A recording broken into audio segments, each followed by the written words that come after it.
Bé, anem a fer l'exercici número 12. Per fer l'exercici número 12 el primer que hem de tenir en compte és la conversió.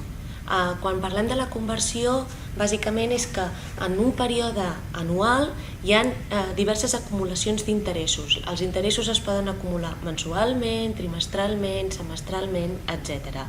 Per tant, això fa que aparegui un nou concepte de tipus d'interès, que és que en cada període de conversió s'aplica un tipus d'interès que és igual a la taxa nominal dividida pel nombre de períodes de conversió que hi ha en un any.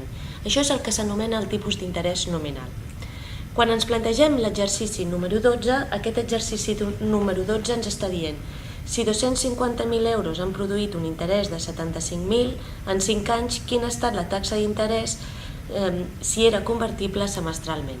Això què fa? Doncs fa que, en aquest cas, la fórmula que nosaltres tinguem que aplicar bàsicament sigui la d'interès és igual al capital inicial 1 més el tipus d'interès elevat a n menys el capital inicial.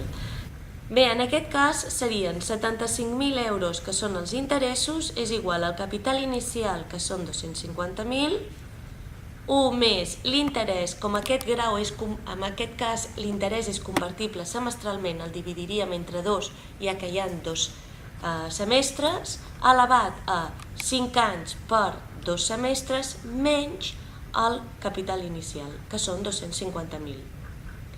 Per solucionar això, primer de tot el que passaríem serien aquests 255.000 a l'altre costat de la igualtat, amb la qual cosa ens quedarien 325.000 seria igual als 250.000, 1 més el tipus d'interès nominal semestral elevat a 10.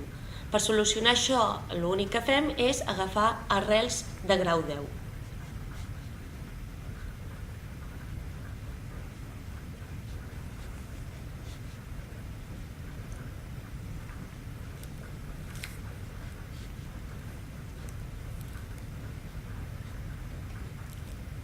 Bé, el que fem és treure això i a partir d'aquí ja solucionem el tipus d'interès, que en aquest cas el tipus d'interès em donarà igual a 5,3167%.